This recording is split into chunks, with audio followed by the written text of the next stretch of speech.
6:30 p.m. and the Centennial School District Governing Board will meet. It's currently in session. There's a quorum of us present. Wednesday, October 23rd, 2024. Like I said, 6:30 p.m. Welcome. First thing up we've got to do is approve the agenda for the day. So if I've got any amendments or changes to the agenda. I move we approve the agenda. All those, Second. excellent. Thank you. All those in favor, raise your hand and say aye. Aye. Aye. Thank you. I believe that was everyone. Excellent. Next up, welcome everyone to our work session. Really appreciate you guys meeting here. I'm feeling a little bit under the weather. I'm going to stay off of my camera, but I'm here. I appreciate all of you guys for showing up too. We are missing a few folks, but grateful for those of you that are here. At this point, it looks like we've got some introduction of guests, so I'd love to turn it over to Superintendent Owens at this time. Thank you, Chair Solowski. Indeed, we do have a guest this evening. We have a new administrator in student services, Amy Schroeder, who is here. You can see her in one of the boxes on your screen. I'll give her a little bit of introduction, and if I leave anything for her or Director Wright to say, then they can do so as well. So I'm pleased to share the selection of Amy Schroeder as the new Student Services Administrator. Amy assumed her role this week and will work collaboratively with the Student Services team for the transition as Ann Riddle prepares to retire from her role at the end of the calendar year.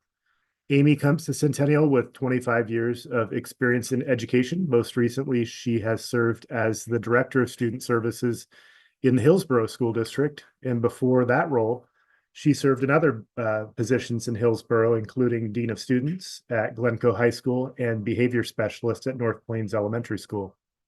Amy additionally served in various behavior specialist roles within the David Douglas School District, so she's familiar with East Multnomah County.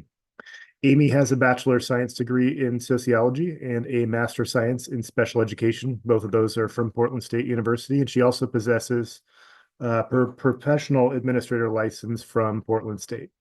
An equity-centered leader who strives to build on other strengths, Amy prioritizes high-quality instruction. She is dedicated to equitable access, as well as elevating underserved and underrepresented voices. Along with being passionate about education, she enjoys paddleboarding, hiking, and roller skating, as well as Director Wright. He must have roller skated together at one time, maybe. Please join me in congratulating Amy on her new leadership role, and I'll turn it over to Director Wright for any comments she might have. Good evening, board. I'm also equally excited to introduce Amy this evening. I think the vast experiences that she's had both in East County and across the Portland metro area, supporting students with a variety of needs, really is an asset coming to Centennial. She has a great eye for detail, really thinking about student strengths and how those can be elevated within an educational setting.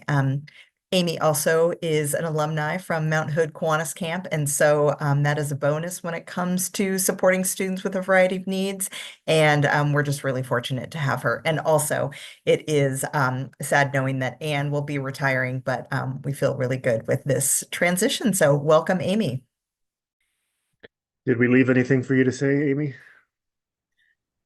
I'll just say something real little. I'm just appreciate you all accepting me into this role, and I'm really excited for this, especially the return to a small district in East County. That was an intentional move on my part. So looking forward to being able to support families and students and staff and the school board as well as a service leader. And part of my passion really is work, actually. So my heart work is with the work that I do, and this is a really good fit role for me, I think. So looking forward to collaborating with all of you. All right, thanks. And she jumped right in this week. Both her and Director Wright are at a special education conference. Not sure exactly why it looks like Director Wright might be telling ghost stories after this. Their background. Nevertheless, appreciate Amy being here, and welcome to the district. Welcome, Amy. We are so lucky to have you. Is there any other board members who'd like to make a comment at this point? Excellent. Thank you, guys.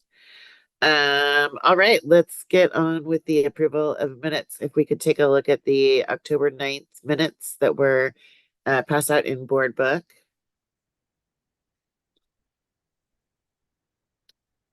If there's any corrections to be made, I'd love to hear it. If not, I'd love to hear a motion.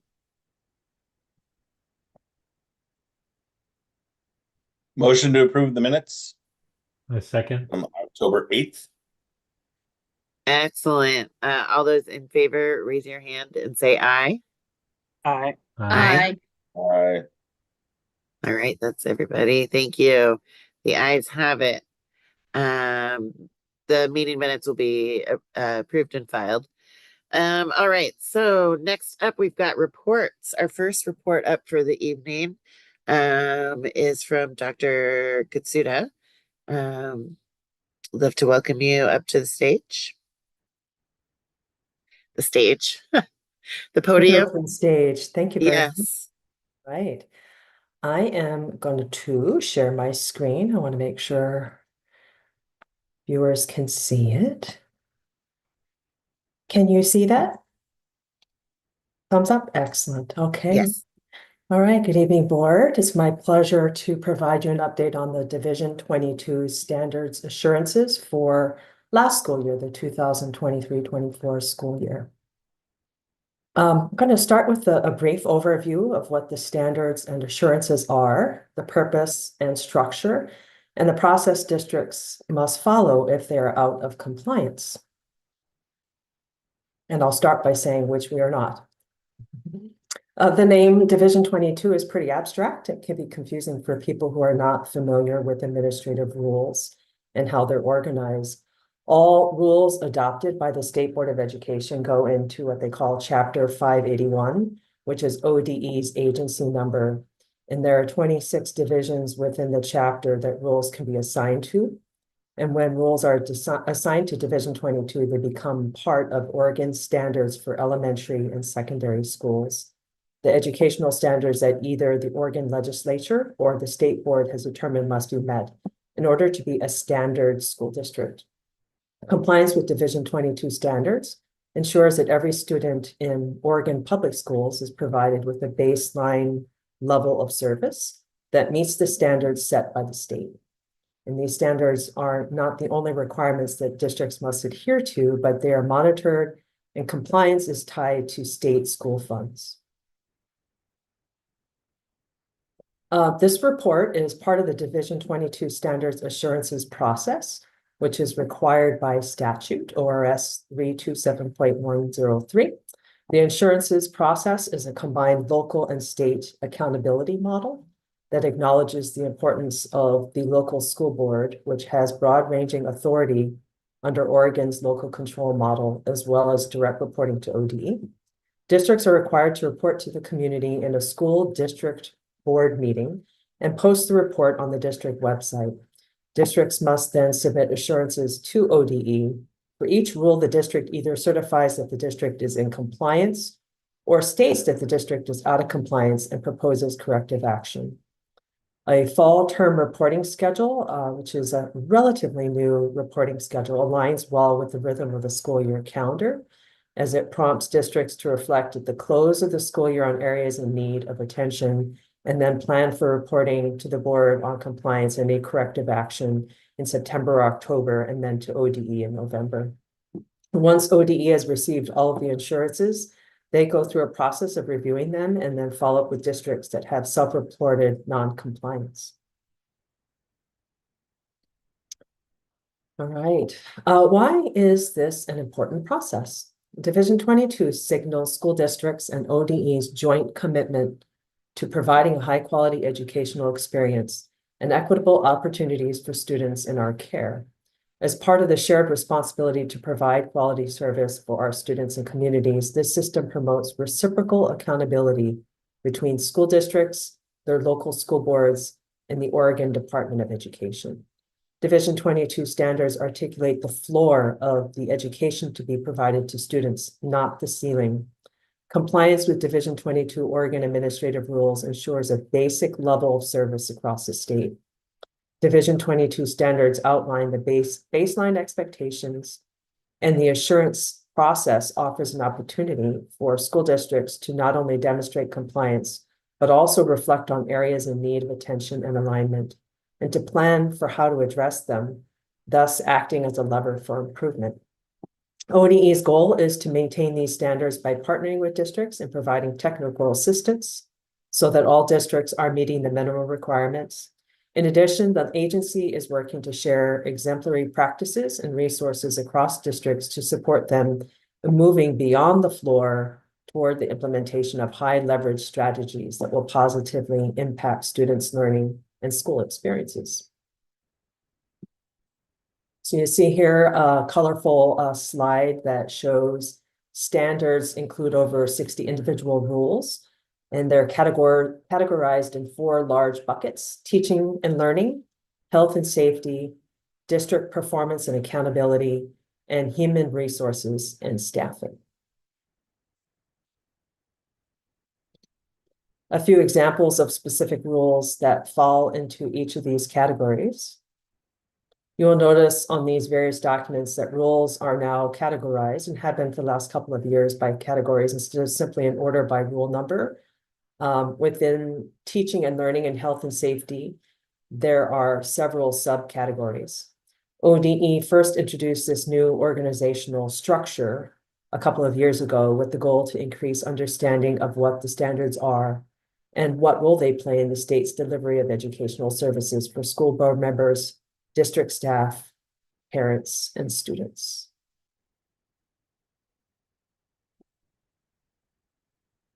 You'll see here a list of a 5 bulleted list of what happens when a district is out of compliance with Division 22 standards. In a nutshell, ODE reviews the district proposed corrective action. ODE then either approves it or doesn't, and if they don't, they send it back to the district. The district needs to work on improving the corrective action, and if they have, then ODE sets up a plan with the district, a timeline plan around corrective action. And if the district fails to come back into compliance after an opportunity for corrective action as the next year comes around, ODE may withhold a portion of the district state school fund monies. We make our report in the fall for the previous school year so that we can report accurately. There are some rules for which we can't say we were in compliance with until the year is over. So for example, instructional time requirements, we very well may have planned our schedule so that we would be in compliance, but due to inclement weather or what have you, we could end up not meeting minimum instructional minute requirements. At the same time, we are responsible for using this report as an opportunity to review requirements for the current school year and to ensure that we're meeting compliance requirements or have a plan for how to correct any deficiencies.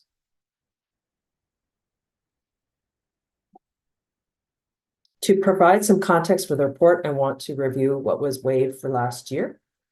The first section of this pertains to the assessment of essential skills rule. These are assessment requirements for graduation. This was waived for graduates beginning in 2020, and the waiver still applies to the class of this year. Section 2 of the essential skills rule, which is the local performance assessment requirement, remains in effect, and districts must report on compliance with this section. Also, the requirement to submit data to the PE collection was suspended in previous years. This is a different rule than the PE rules requirements rule, which requires a certain number of instructional minutes for PE in grades K through 8. There also has been some policies, requirements that have been waived for essential skills requirements for English language learners this year. All right. So we have some new rules that have been in effect for 2023-24 school year. that we're very happy to say the district is very much in compliance with and on top of, and maybe even ahead of the game. Menstrual dignity for students. It was adopted by the Board of Education last October. Districts are now reporting compliance with this rule, and it requires district to provide free and accessible menstrual products for students in every school bathroom K-12. Instructions on use and health education in the classroom as part of the health and sexuality education program. The other one is a requirement regarding health services. New requirements were adopted in June of 2023 and required the school districts to develop and implement an annual update on written prevention-oriented health services for students. All right, so happy to say that the district is in 100% compliance with the Division 22 standards for last school year. Looking ahead, which is very important for us to do, because to be in compliance sometimes requires a thoughtful long runway of work for our district staff, as well as our district office staff, as well as staff across the district. Right? So beginning in the 2024-25 school years, districts must have a couple things here: planned K-12 instructional program for social and emotional learning. That is well underway for our district this year. Director Wright spearheading those efforts and also incorporating the adoption of responsive classroom as a component of that. So Centennial School District has been on this path for a while. We also are required to have a planned grade 9 through 12 instructional program that includes personal financial education and higher education and career path skills content standards. And we're well underway on that. And under diploma requirements, districts must have credit requirements in personal finance for students enrolled in grade 9, starting, well, it was supposed to have started last year, and then we will be reporting on it next year. Right. Let's see here, make sure I'm on the right side.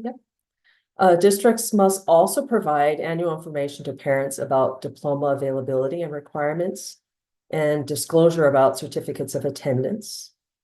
And then also coming up under substance use prevention and intervention plans, districts are required to have a comprehensive plan for substance use prevention and intervention that meets health standards, including at least one lesson on opioid prevention at grades 6, 7, 8, and then once in high school.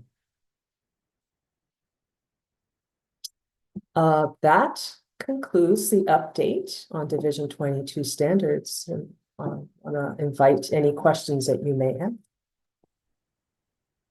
Thank you, Dr. Katsuda. That was really great. At this point, I'm looking through the gallery to see any hands, excuse me.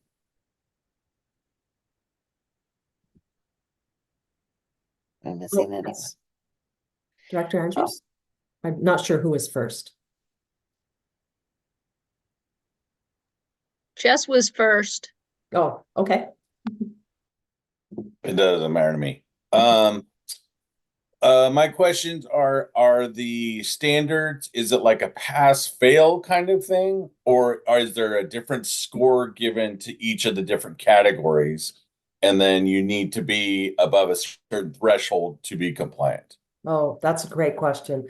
So the way it's set up, there are specific criteria that districts have to fulfill in order to say we're either in compliance, and if there's any part of that that we haven't fulfilled around, and I want to give you an example, but I don't have the doc pulled up, around compliance, then we're out of compliance. So for example, health, sexuality education. For example, if the requirement says we need to have curriculum, we need to ensure that it's taught at certain grade levels, et cetera. If we're not meeting even one area, we're out of compliance. And so we write that into a correction plan for ODE to approve. So Okay. each one of the more than 60 areas come with a specific set of requirements to fulfill. So we're either on or we're either off, so to speak. Okay. Mhm. Thank you. And then one other question I had was, is there any areas in this upcoming school year that you have concerns with, or you're a little bit nervous for us to continue to be compliant in?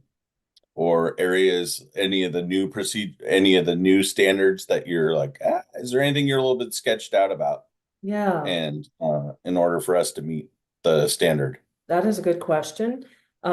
Each director or almost cabinet member assumes a responsibility for a portion of the Division 22 standards based on our area of responsibility.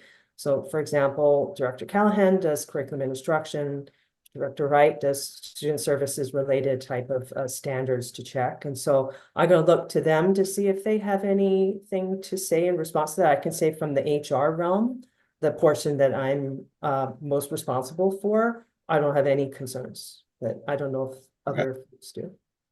No, from the curriculum instruction, we do not have any concerns. I think the ODE does a good job of informing us of what's coming up, which allows for us to begin processing before it even hits the Division 22 list. So we're good.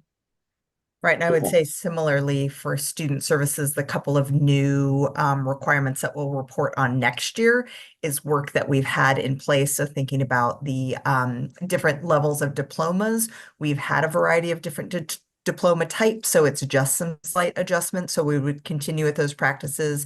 And as Dr. Katsuda highlighted, we've been working on our skills around social emotional learning, and this year provides us an opportunity to strengthen those skills. And so again, there's no worries on our end that we would be in compliance.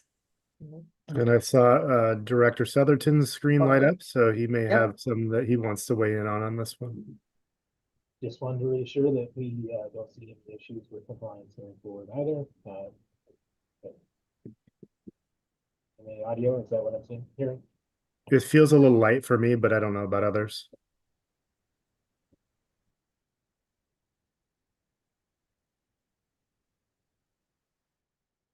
Better?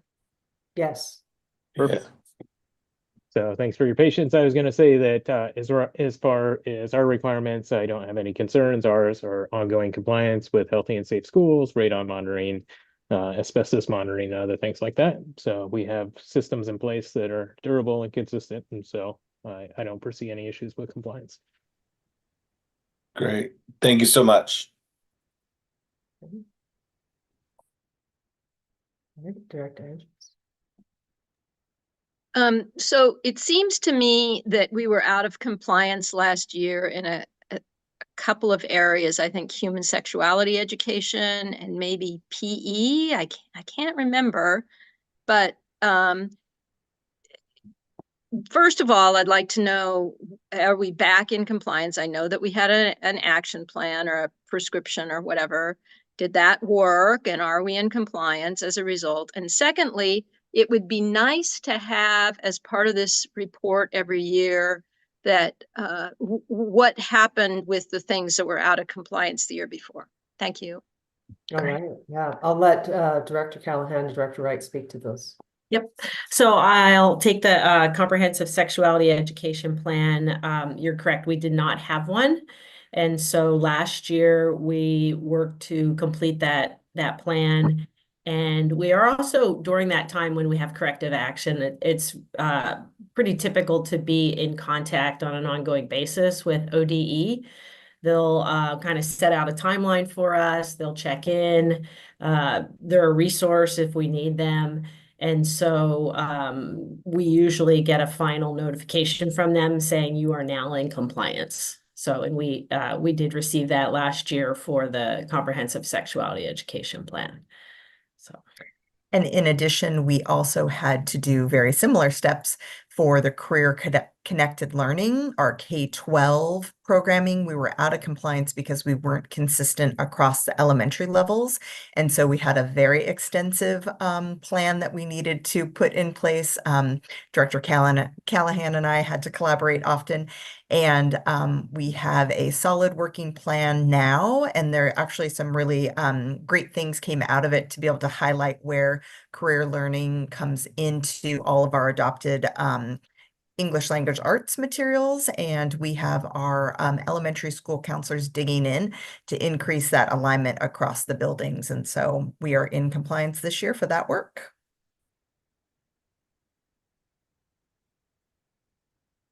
So we all know plans are plans, but do we feel like, I think Denise or Director Wright, you said that it's happening and you're seeing changes. Director Callahan, is that the same situation in the human sexuality education? Yeah, and so as Dr. Kasuda said, each area has its own requirements of what that be meeting. And so one of the things, we are implementing the elements of that plan, but also part of this is to revisit it every 2 years and make revisions. So like this year, for example, is a health adoption year. And so I anticipate the changes that we make in our curriculum this year will already be making edits for next year's comprehensive sexuality education plan. And then we'll also look at whatever, if there are changes in legislation related to the human sexuality, then we would also build that in as well. So it's actually a pretty dynamic document that we tend to.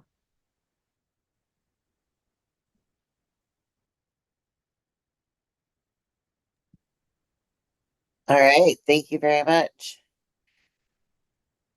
If there are no other questions, I'll go ahead and turn it over to Superintendent Owens for the superintendent report. Great. Thank you, Chair Solowski. Let me queue up my screen here.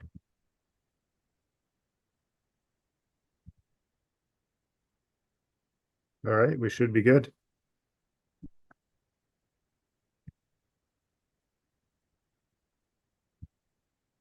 I tend to like to let you know what you're in for, and I would say that you're in for one of the briefer reports that you'll see from me. So there you go. Good greetings, board members. It's my pleasure and privilege to share with you this update about happenings in our school district. As was mentioned in my weekly email, this past Friday, October 18th, Centennial High School hosted the Gresham Area Chamber of Commerce meeting. Thanks to the efforts of Executive Assistant Missy Grindle and Chief Communications Officer Christine Endrig, in coordination with CHS Principal Maren Miller, the event was both well organized and well received by the Chamber membership.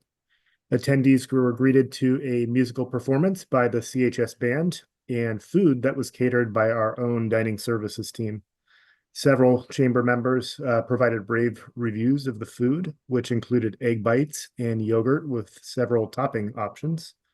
I had the opportunity to provide opening comments, which allowed me to speak to the accomplishments of the 2020 bond, which the Chamber of Commerce had graciously endorsed, as well as a high-level overview of Roadmap 27. Along with about 60 attendees, Director Andrews was in attendance and may have some observations she might like to share as well. Not to put you on the spot, Director Andrews, but if you had anything you wanted to say.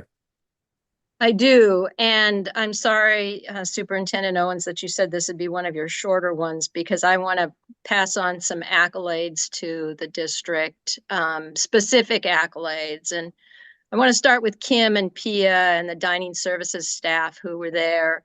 They did an excellent job. It was just fantastic. And I just want to mention Kim. Kim, I'm going to take a little bit of a digression here. She really champions the elevator speech. I'm not kidding you. I probably talked to her for maybe 2 or 3 minutes, but in that time, I know that they are serving about 1,000 lunches a day. Wow. And secondly, that they're doing that in only 2 lunches per day instead of 3. So she was talking about how the dining services folks just start shaking in their boots when 500 kids queue up to get lunch all at one time. And she says she just tells them, put your head down and just serve the food, serve the food. Anyway, it's just fantastic what dining services is doing. And also, I think Superintendent Owens said this several times, but it was a non-school day for students, but the Centennial band members were there at 7 o'clock in the morning on a non-school day. Great for them. I thought that showed great, just pride in the school. Like Superintendent Owens said, Missy and Christine did a fantastic job coordinating the event with the chamber. Marin, the school looked spectacular. It was just so cool to highlight that and see what kind of pride there is in the school. I was just so impressed. The one little bit of a glitch is that the PA system didn't seem to work in the area of the cafeteria that we were sitting in, and chamber luckily had brought a portable system and it worked, and that worked fine. And then finally, Superintendent Owens did just an excellent job of showcasing the whole district. And Lynn Snodgrass, who's the executive director of the chamber, when they went around the room to talk about things, she said when she met him first a few years ago when he was first superintendent, he said, "Oh, they're going to just eat him alive." That was her thought on meeting Superintendent Owens. However, she said that he has certainly proven her wrong and that he's done a great job leading the district, and I agree. That's it. Great. Thanks. I appreciate your review.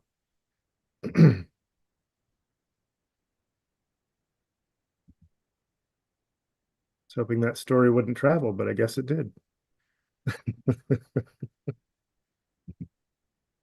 Last Wednesday, I had the opportunity to attend an open house at DLR Group's office in downtown Portland, which was held to coincide with the Association for Learning Environments International Conference, which I did not attend. As you may know, DLR Group is the architectural firm who facilitated our long-range facilities planning process, and more recently, our facilities plan update committee, as well as providing architectural design on some of the 2020 bond projects. It was nice to have an opportunity to connect with Karen Montevino, who has been our primary point of contact with DLR, as well as to see some inspiring designs at their office. With a refresh of long-range facility planning potentially on the horizon, it's helpful to maintain this connection, so I wanted to make sure to mention that. Finally, I have been asked to broadcast this far and wide, so I'm doing so now. Centennial High School staff and students are excited to invite you, Marin's smiling, invite you to join us in celebrating our seniors' achievements at our upcoming Eagle Expo. The event showcases the culmination of 4 years of research, career exploration, and the development of post-high school plans. Should you choose to attend, you'll be provided invaluable insights as you evaluate students' work and engage with them during this important milestone. Your presence will not only enrich the experience for our students, but also strengthen our community ties. The event details are up here on the screen, and if you plan to attend, please let Missy know so she can send along an RSVP on your behalf. And as always, CHS Principal Mr. Miller is on hand tonight in case he might like to share any more information about the event. Not that you need to, Mr. Miller, but if you want to. No, we're just very excited. We'll have almost 300, 400 students presenting, and they would love to have feedback from the community. So board members or any community that is listening to this message, we would love to invite you. This is the presentation of our students' 5-year plans and their goals and their dreams and their achievements and how they got there. They're very proud and they're very excited to be presenting. So we would love to have anybody and everybody that would like to be part of this event. And Mr. Miller, if this is similar to what was the case last spring, the opportunity is to hear one-on-one from individual students about their plan. And then there's a rubric that the listener gets in order to grade their presentation, their performance skills, and some other skills. So it's really helpful to have individuals who are there so that there's an audience for these students and so that they're able to receive feedback about their performance. Did that track correctly, Principal Miller? That is correct. Okay. Great. And with that, I invite any questions or comments you might have, and that concludes my superintendent's report. Thank you very much. That was very brief. At this point, opening the floor up to comments.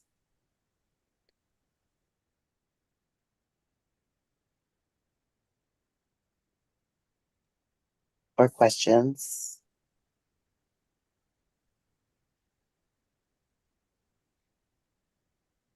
All right, so we are at a unique point. Correct me if I'm wrong, Superintendent Owens. But we have a little bit of time until Stacy Michelson joins us. Is that correct? That is correct. She's scheduled to join us at 7:30, and as we get closer into the agenda, Missy or I were going to text to see where she's at. She's currently presenting in Reynolds School District, but virtually via Zoom, so she's able to accommodate both. Great. Let's continue on ahead then and go to confirmation items.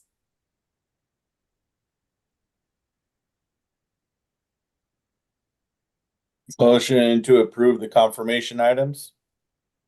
Second. All those in favor, raise your hand and say aye. Aye. Aye. Aye. That's it. The ayes have it. And then we come up to board action items. Board business. So I wanted to talk a little bit this evening in this work session about the superintendent evaluation process. Typically we talk about the superintendent evaluation in executive session. But I really want us to be able to reflect on last year's process, and see what we would like to, if there's anything we would like to add to the process or what went well. So we won't be getting into any of the specifics that were written into the evaluation, but really just more about the process in general. Does anyone have any thoughts they'd like to share or areas they'd like to see us lean into more?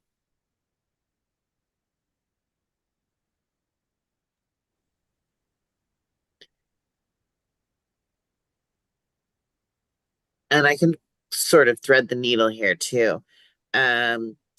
Last year we added a point to the superintendent evaluation where we asked the board of directors for their feedback. I think that having their voices included definitely made it a richer review.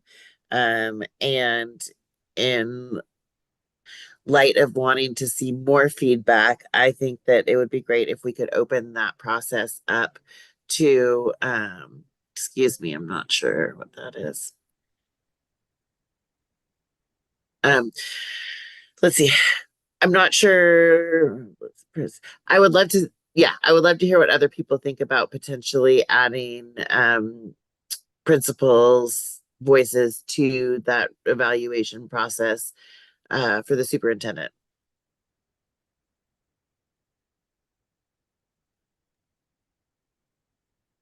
Chair Salesky, I see Director Harden's hand raised. I don't know if you can see that. Oh, perfect. I do now. Yes, please go ahead. Director Harden. All right. Thank you. Yeah, I enjoyed the process last year. The timeline, especially because I felt it allowed time to really digest it and think of rich information, instead of having a quick turnaround in providing the feedback.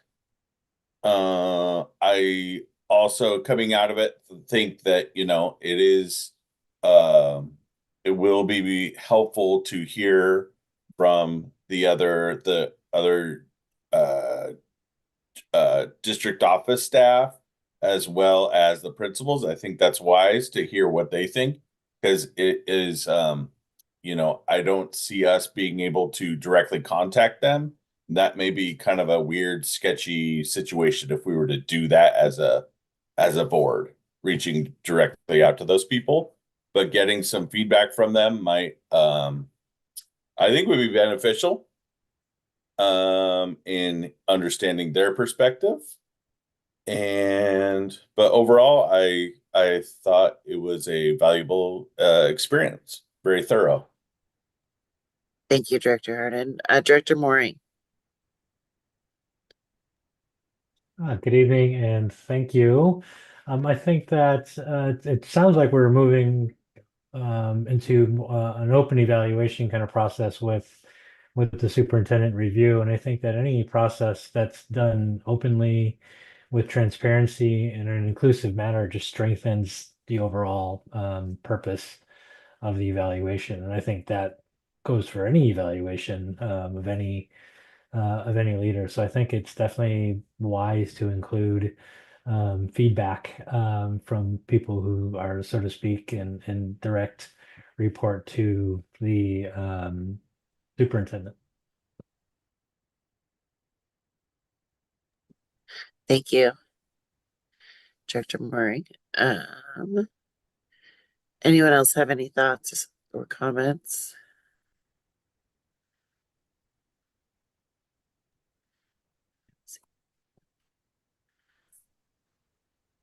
Director Andrews, please. I'm gonna be curious because this year we have only 2 elements in Superintendent Owen's contract in addition to the 8 prescribed elements. And in the past, we've had 3 elements to judge on. It'll just be a little bit different for me to try to make sure that I address everything, you know, in each of those elements. You know, we'll see. But I thought Yeah. the process went really well last year. And Chair Slawski, you said that you sought input from the board of directors, but I think you meant the cabinet. I did. And that you wanted to broaden that to the cabinet and the principals, right? Yes. Is that basically what you're saying? And Yeah. as well as then we take that input and then decide how we're going to rate and describe overall how we view the performance, taking all of that information in, right? 100%. Thank you for catching that. Yes, I did mean the cabinet. I think that they were able to give us a level of feedback for Superintendent Owens that we would not have gotten, and I feel that we can get that from the principals as well. And I think that in light of Superintendent Owens really wanting to do a good job and wanting to improve on things throughout the year, I just feel like this feedback is going to be able to give him some good direction as well. And so, yeah, I think it would be wise for us to move forward, but I definitely would love to hear from other folks. Superintendent Owens, I don't know if you've got anything that you'd like to share. Anything, Director Lynn? I don't want to speak before you. No, I'd just be agreeing with what Jess and Director Mooring said, and Chair Slawski and everybody's comments. So nothing to add. Thank you.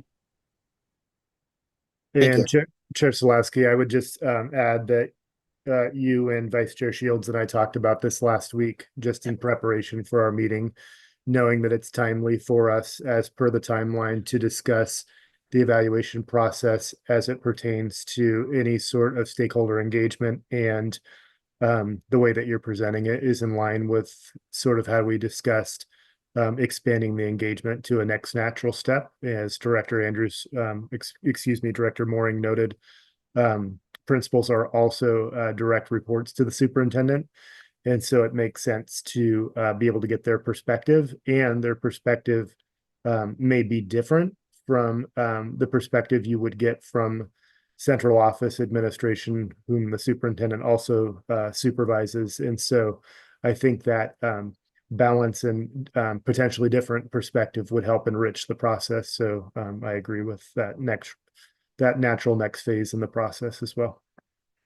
Great. So what I think our next step should be is working together to determine what those questions should be, because I'm not sure if we're getting we're asked if we ask them the same questions that we ask other folks, like what do you think about the plan, the work plan, and all of these things. That's important, but maybe there's other questions about climate and safety and things that we can really hear from them about. So maybe we can work together on that. Maybe Missy can support. Maybe there might even be some good copy online that we could find somewhere.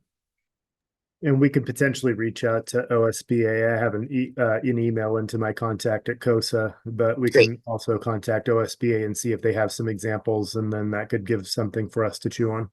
Great. Well, thank you. Based on that, I'll be updating the superintendent evaluation process and be bringing it back to the board when we've got when it's time for next steps. Are we ready to move on to new business? Let's see here.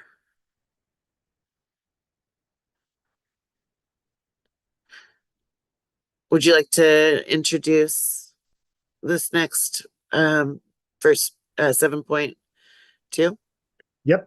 Sounds good. Thank you, Chair Salaski. So in new business, we have 7.2.1, which is a first read of a policy, which is EBC emergency plan and first aid and EBCA safety threats. Director Southerton, I don't want to steal his thunder, and you may wonder why both policies would be presented at once, which is abnormal, but we'll let him do it. But it's in terms of process, what you're going to see tonight, and this is something that we discussed in board leadership. I'm not sure if we discussed it with the broader board, but you'll see what's different on the agenda and with the way that this board note is listed is that it's a first read, and it's not a first read with an option to adopt. And the reason that we decided that it would be organized that way is that the work sessions don't allow for public comment. So if this is the first time that the board is seeing this and the public is seeing this, and the avenue for expressing opinions about what people see is through public comment, it would be prudent and fair for us to have a session with the board with public comment available, so that if somebody has a question or concern, they can express it in that venue. And so therefore, being presented at the work session where there is no public comment, it'll be a first read.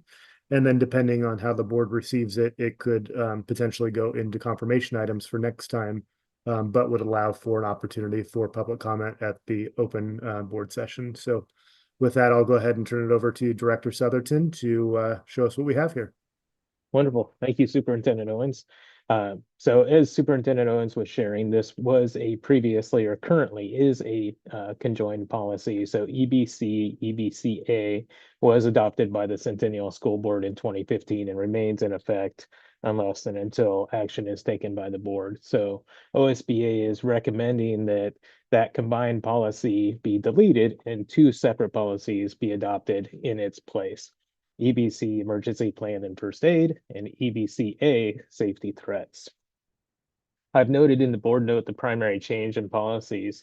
The new change, or the primary change for EBC, is that it says that first aid kits will be in all district buildings and vehicles, and it also has additional requirements about around informing staff and families about district emergency plans in advance. So we do this as a matter of practice currently. So the only change here would be adding the first aid kits, or ensuring that first aid kits are in all district vehicles and not just school buses and other vehicles that may have students in them. So it's a great practice, and it's why it's recommended in the policy.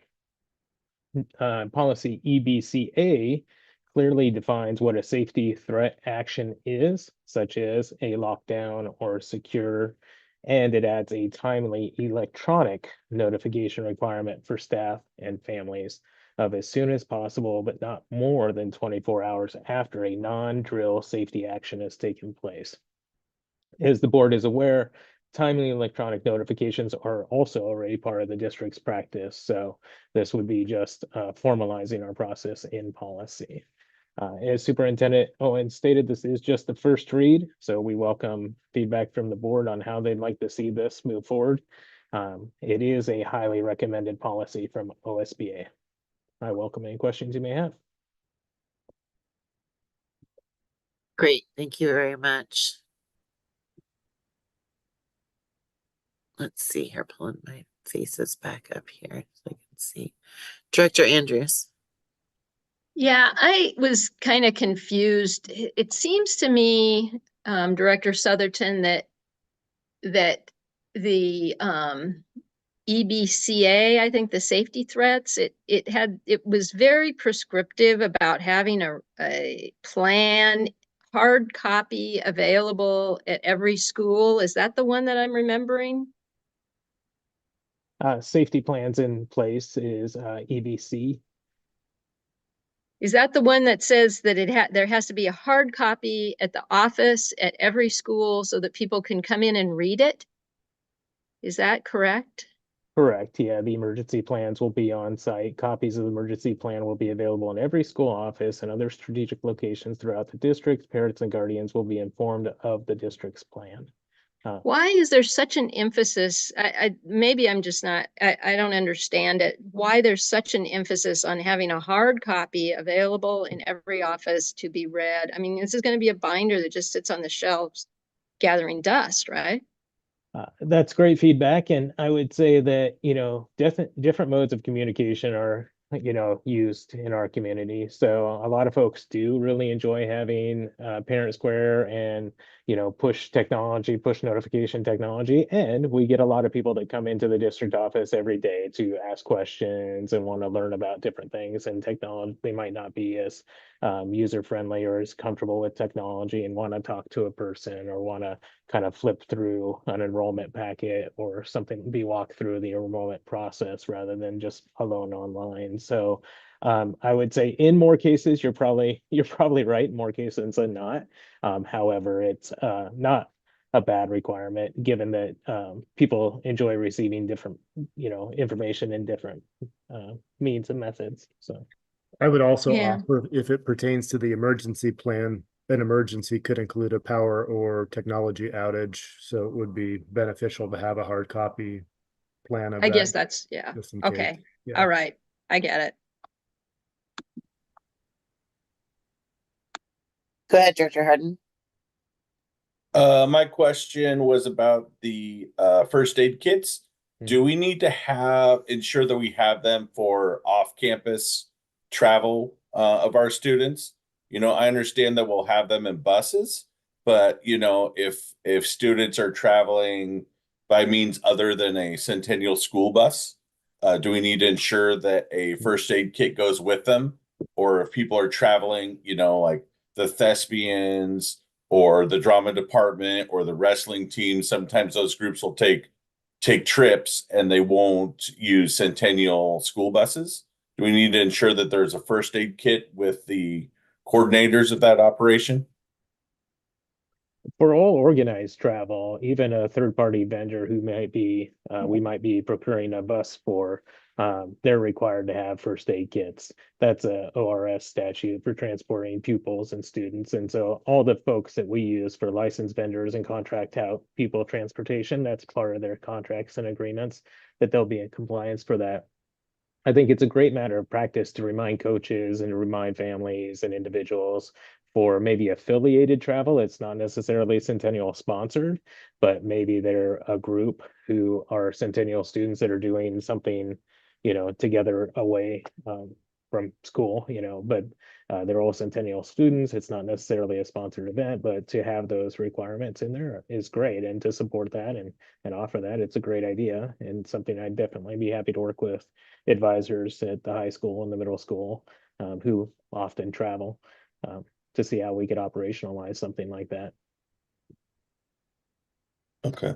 Thank you. All right. Any other questions?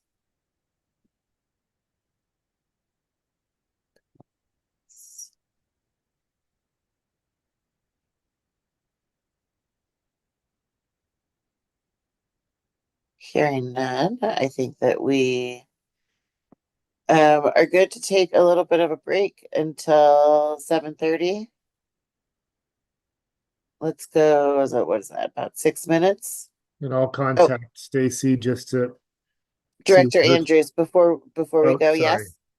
We didn't talk about how this is going to come forward at our Oh. next meeting. Very good point. Do you Are we have a going to suggestion? just put it in confirmation items? I mean, it's Yeah. not, it's, yeah, I mean, that's what I'd recommend. Does anybody have any different feelings other than putting it through confirmation?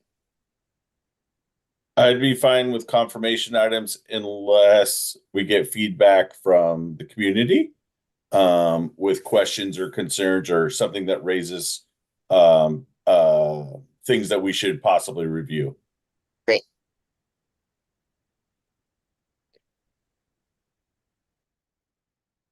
All right, that's how we will move forward. Now let's take a break till 7:30. 5 minutes. Thank you. And Chair Salowski, I'll check in with Stacy just to make sure she's still on track. Great.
Stacy texted back and said that she's running a few minutes long, but hopefully very soon.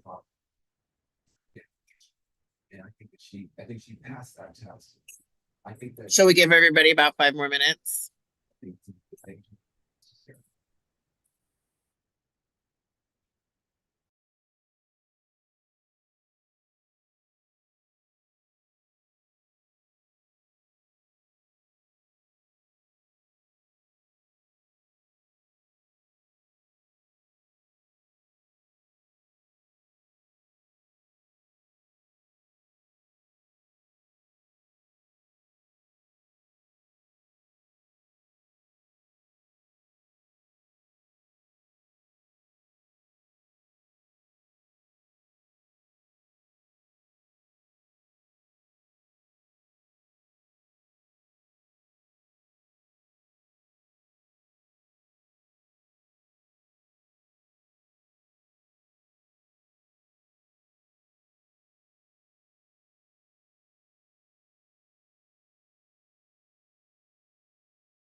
All right, Chair, we have Stacy Michelson. She is done with her obligation at Reynolds, is logged in here. So whenever we're ready to reconvene, she's here.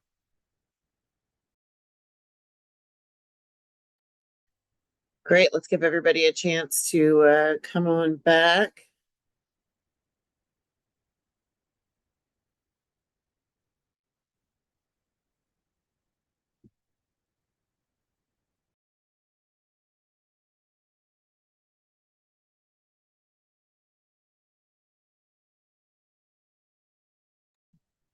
And then whenever you'd like to introduce Stacy first, that'd be great. Great. Thank you, Chair. So we have Stacy Michelson. She is our government affairs administrator for East County. She is stationed out of MESD, but she works on behalf of all East County school districts, including Centennial. And so since we are on the cusp of our 25-27 biennium legislative session, she is here in a timely moment to be able to share a little bit of a preview of what to expect and to talk a little bit about how our district and our school board members can potentially engage in some legislative information providing and advocacy. So with that, hopefully I queued it up well enough for you, Stacy. I'll go ahead and turn it over to you to share with us some information.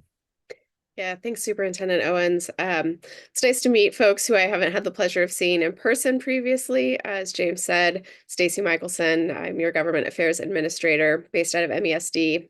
I appreciate your flexibility tonight as I was trying to hit a couple of meetings in one evening. So I am just going to jump right in here and do a quick screen share. Got some slides to go through with you. Let's see.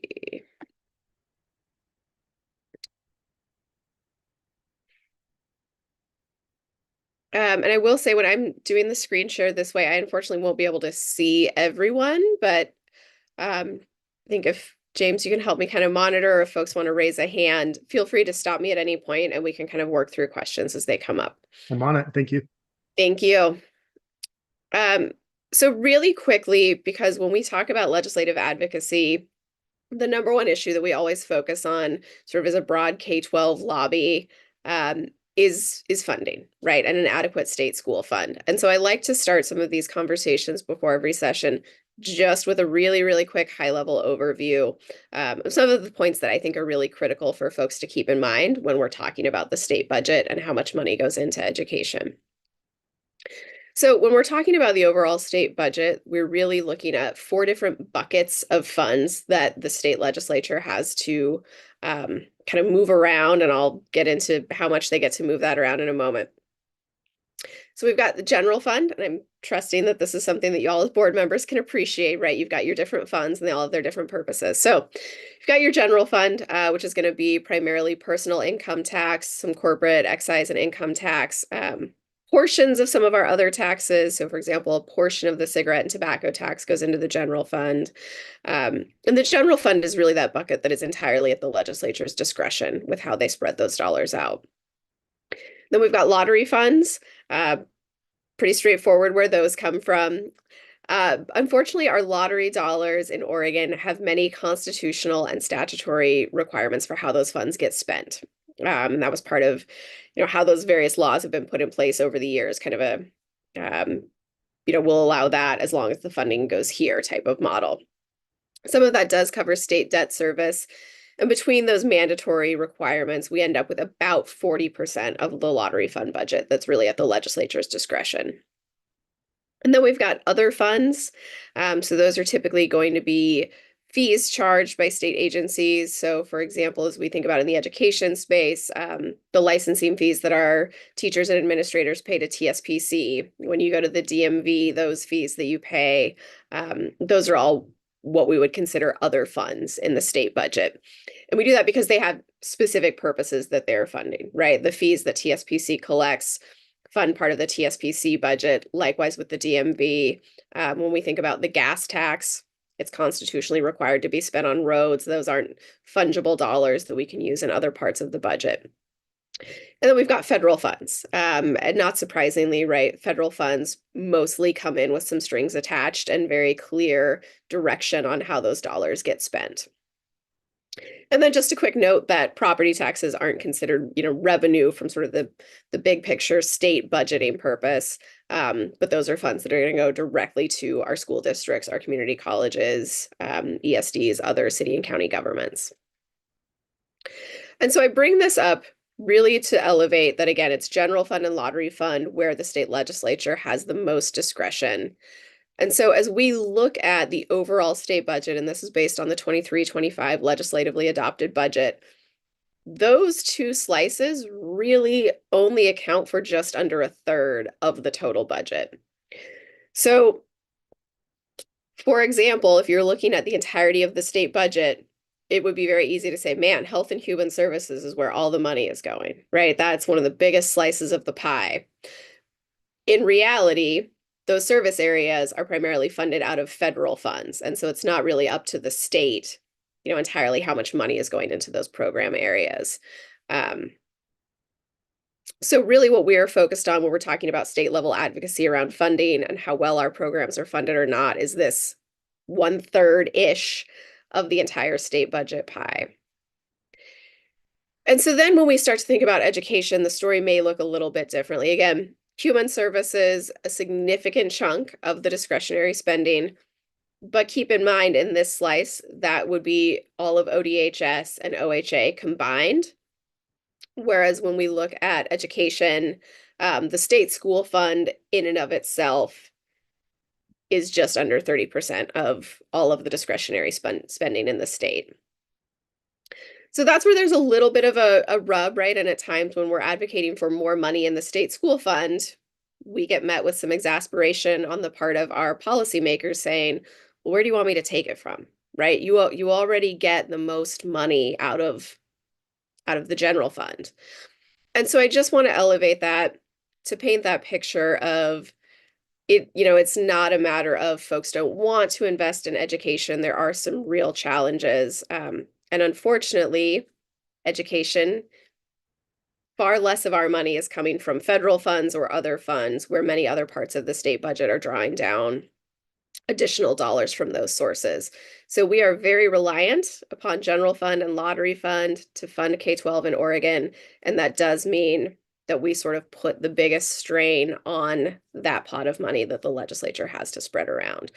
So if you're having conversations with legislatures and you're getting, some of that angst, some of that pushback, just understand where that's coming from and some of the challenges that we face in our advocacy around budget.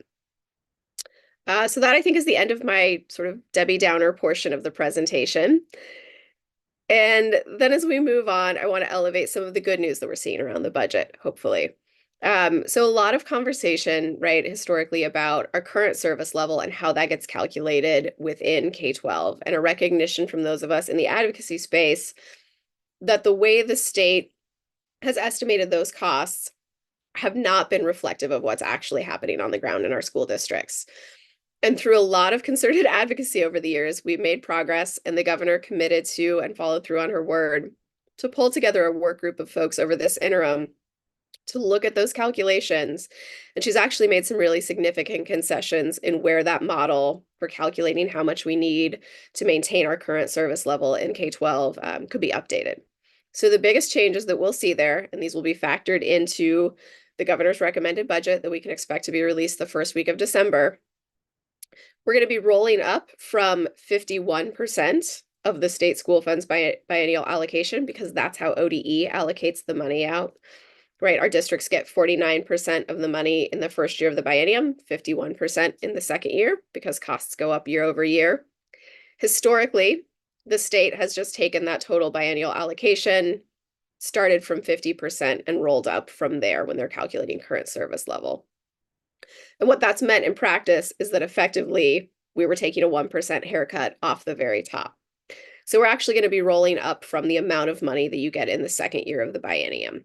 And just that on its own will account for a roughly $217 million increase in what the state is estimating that we need to avoid cuts in the next biennium. Another really significant change is around the salary estimate. Historically, the state has taken a 20-year look back and done a fancy sort of economic regression model that I couldn't pretend to fully understand, but it has spit out a number of how much we could expect salaries to increase year over year. And it's important to keep in mind that with that 20-year look back, right, we're including some pretty aberrational times. So we've got 2008 recession, COVID impacts, and all of that gets rolled up, and we've never really accounted for those aberrational years where maybe salaries were lower or higher in, kind of peaks and valleys. So what the new model will do is take a 10-year look back rather than a 20-year, and they are updating that economic regression model again in ways that I don't fully understand, but that actually accounts for the error rate that we've seen over the years.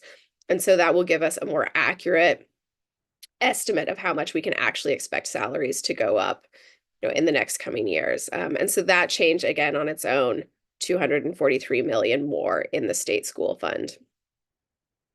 And then the other change that'll be made is, rather than making a one-time prediction about local revenue, they will actually update that each year of the biennium. And so right sizing for local revenue collections will amount to an additional 55 million, give or take, increase in current service level. So all of that together puts us at an additional 515 million over and above what CSL would be if we were not making these changes. So in 23-25, right, our state school fund is at 10.2 billion. Some of that would roll up in the state current service level calculation, even without these changes. But when we factor this additional 515 million on top of that, we're expecting to see a CSL calculation of somewhere around 11.1 billion, give or take. And again, we'll see some of those final numbers once we see the governor's recommended budget coming out in early December. So I want you to go back and think about that pie that we started with, right? A third, roughly, the state has some discretionary control over. When we think about how much the state has to spend, our latest revenue forecast is predicting that we'll have ballpark 3 billion more in discretionary spending for the 25-27 biennium than what the legislature budgeted for in June of 2023. 3 billion is a lot of money, but I want to put in context that we're talking about increasing the state school fund just to avoid cuts from 10.2 up to roughly 11.1. So that on its own is about a third of what the legislature has in additional discretionary spending. So again, we need it, right? That is absolutely true. We need it to avoid cuts and to keep our schools whole. But that is also why we have some partners who bristle when we come forward and say, this is what it's going to cost. Because, that's a big chunk of what the legislature has to divvy out to all of their various priorities, right? Including housing, behavioral health, transportation package. So this is really exciting to see a state school fund CSL calculation that puts us in an actual starting place that is closer to what we actually need.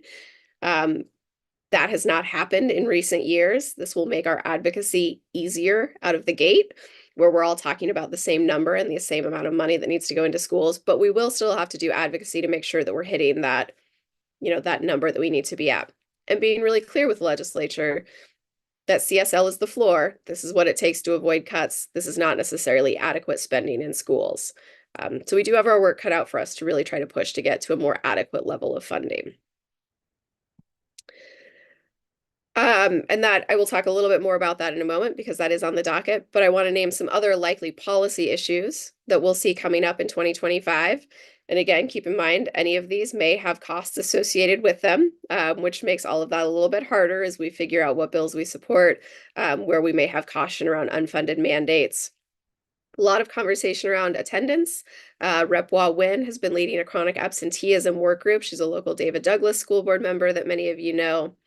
So we can expect to see, I think, some pretty strong policies around attendance and additional supports for districts coming from her. A lot of conversation and interest from legislators around cell phones in schools, and seeing potentially some statewide policy there, where right now we're starting to see individual districts, right, taking different approaches.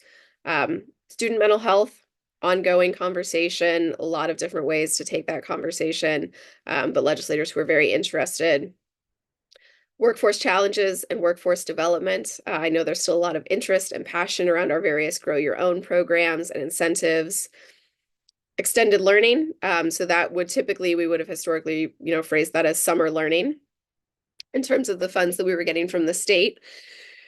With the recent bill that passed in 24, that included a work group requiring folks to get together and really look at a process for more consistent funding model and approach to extended learning. So that being summer learning and before and after school programming. So we'll see some recommendations coming out of that work group by the end of the year, and some form of legislation, hopefully moving in that direction in 25 to, again, work toward that consistency and predictability of funding. Special education, without a doubt, will continue to be a topic of conversation. Facilities, we've got a lot of districts across the state who are unable to pass bonds. Even those of our districts in the region who've been able to pass bonds still have a lot of facility needs that were not fully met by those bonds. Historically, the state has put very little money into school facilities. And so I think we're continuing to raise that issue and perhaps look at things like maybe the corporate kicker, one-time funds that we could redirect into those types of investments.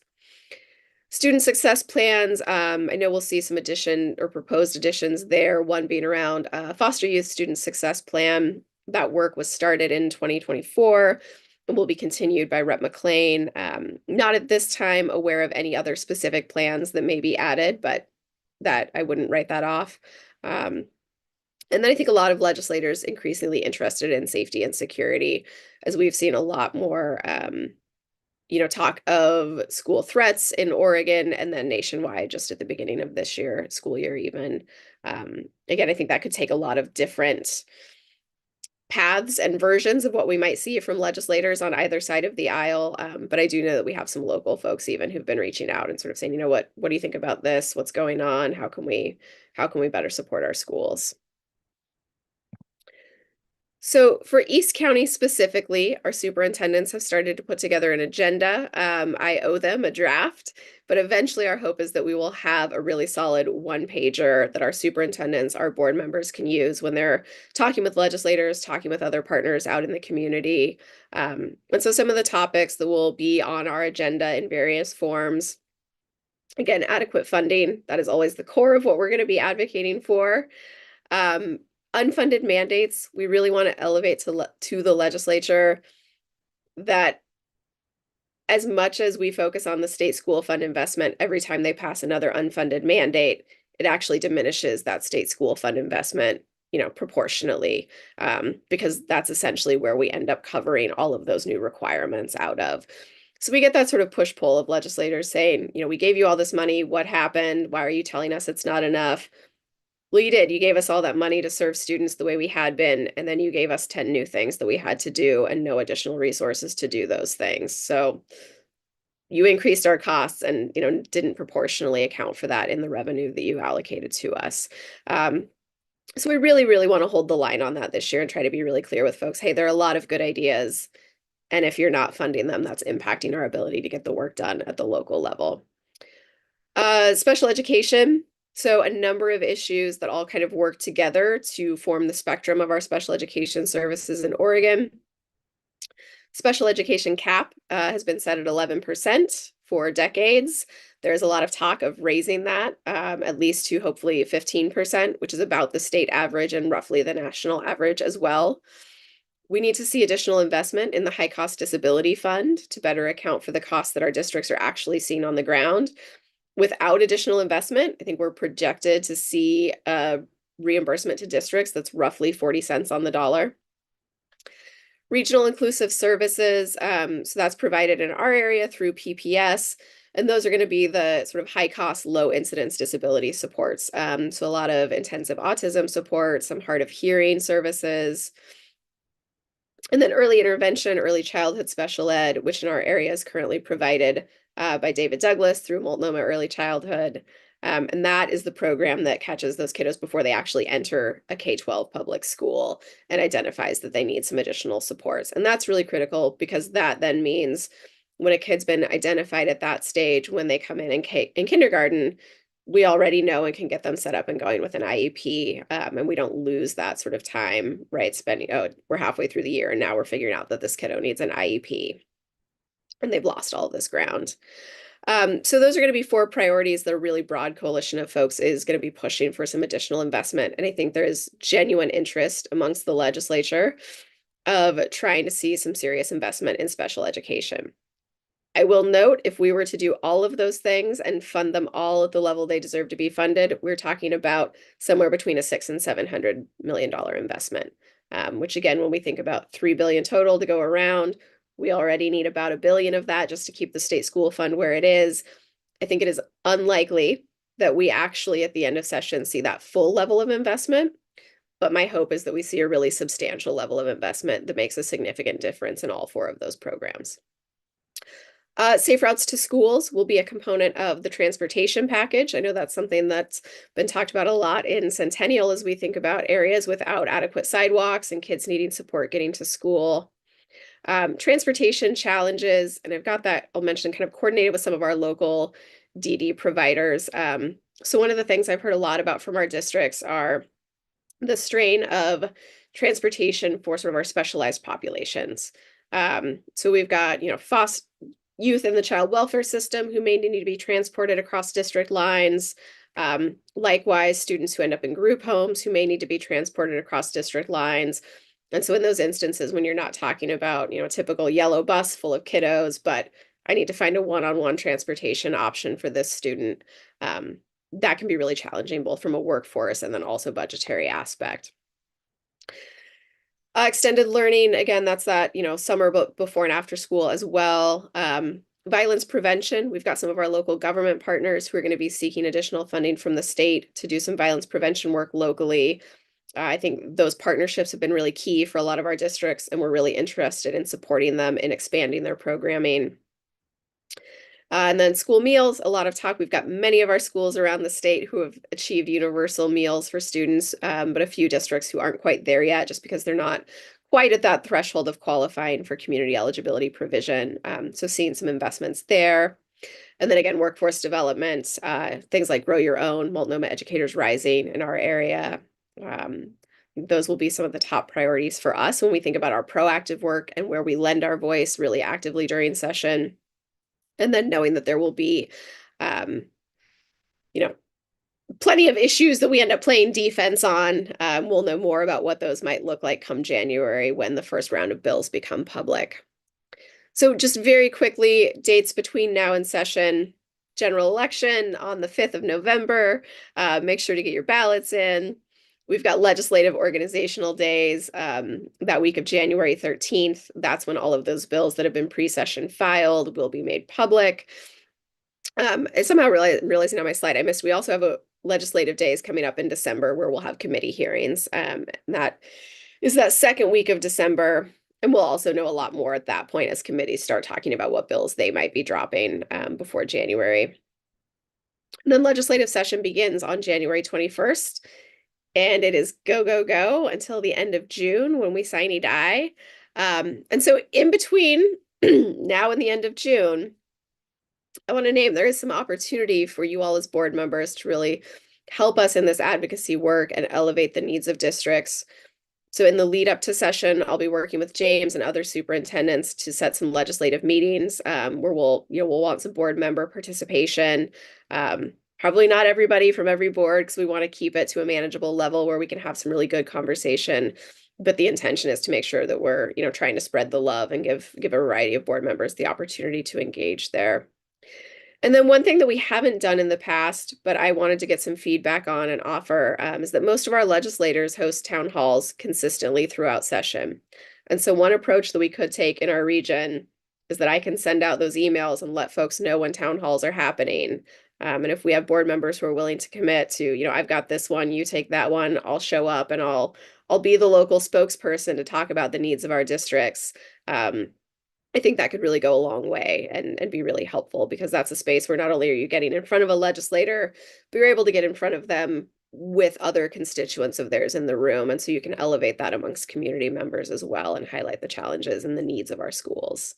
So that's something to think about. I'm also here to talk through any of these issues. I think I've already gone a little bit over time, but just kind of think through, how do you all want to be engaged in the process and how can I support you in taking those opportunities to advocate with legislators? You are all elected officials as well. And so you often end up in spaces, even if it's not an official meeting, but you end up in the same rooms as folks. And so I want to make sure that you feel prepared to speak to the needs of your districts and sort of our regional needs as we head into session. Thank you so much, Stacy, for coming and talking with us. Does anybody have any thoughts or questions for Stacy?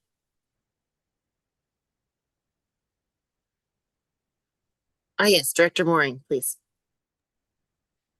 Thank you, Stacy. Thanks so much for being here tonight and going over that robust presentation. I think there's a lot for us to digest and come back to with questions on or comments. But I just wanted to reinforce some of what you said at the end about asking for participation and input in legislative advocacy. That is a portion of engagement that I particularly enjoy and also support us being heavily involved in, or as much as, manageable, as you said, right? Because you could imagine having, half a dozen board members from every district, and that becomes, challenging to manage, as you said. But that is, I think it's really crucial. And in some other facets of my life as a realtor, working with our state and local associations, as well as doing some volunteer leadership with Habitat for Humanity here in the Portland region, I know that our legislators do love hearing from us, but also hearing from our constituents. And so when we do have those unique opportunities to combine all of us in one room, it really makes a huge difference. So I just wanted to chime in and let you know that I will be encouraging my fellow board members to participate in those local town halls and to maybe even make the trip up to Salem or down to Salem as it is. And that I just volunteered all of us for that, my fellow board members, and go from there. But thank you again for being here with that information. I look forward to delving more deeply into all of that as the weeks come to us. Thank you, Director Mooring. Anyone else?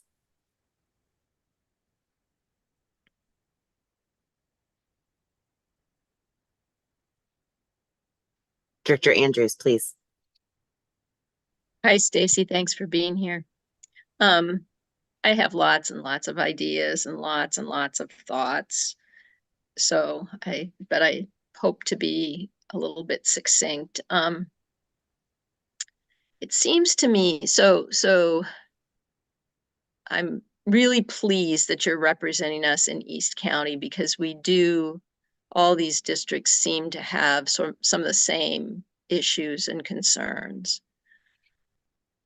There are a lot of districts in the state that it seems to me are just not big enough or just don't have the resources to do the types of things that they need to do, like successfully spearhead a bond for facilities investments.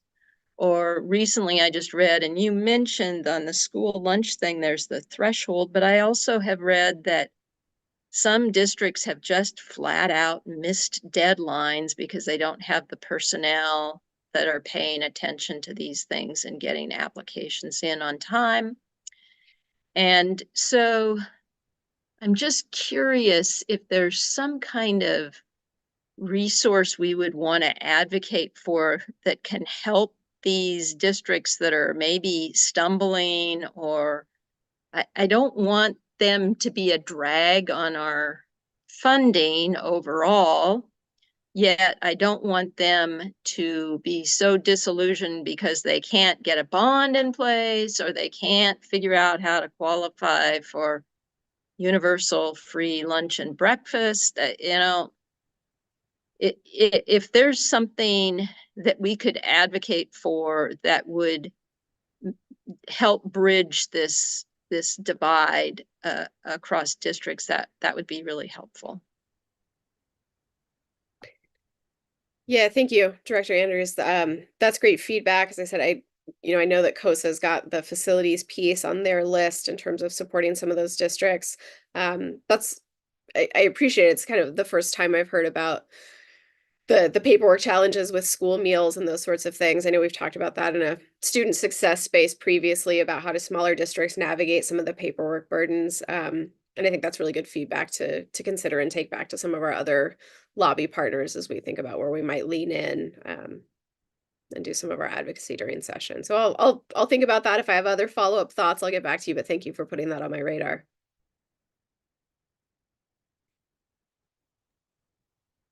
All right.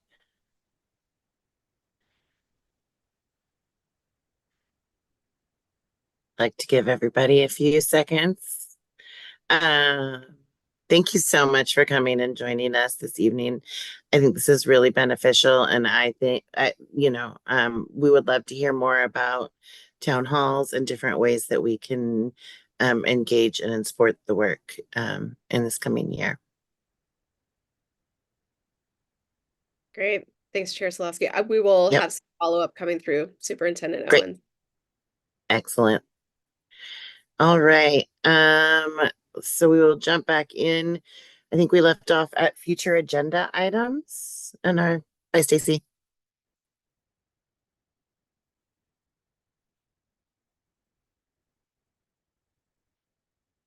All right, Chair Solowski, I'll take the cue here.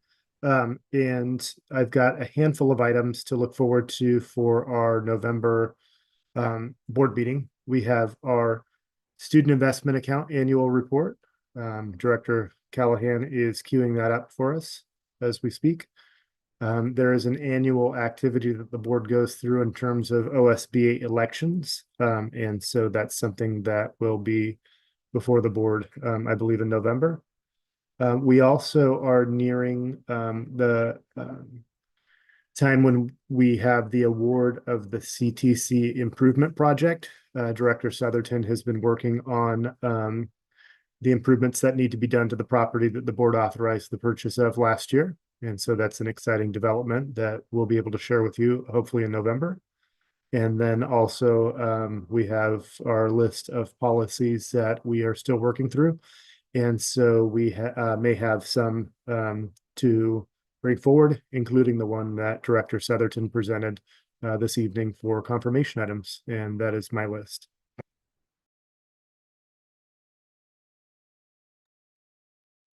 Thank you. Do any other board members have anything for the good of the order?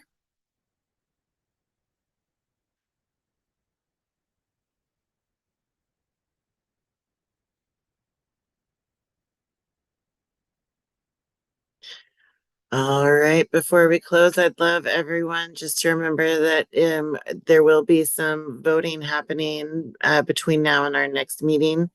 Please go out and do that. If David Lynn's name shows up on your ballot, I really encourage you to vote for Director Lynn. All that said, have a wonderful evening. This meeting is adjourned. Thank you.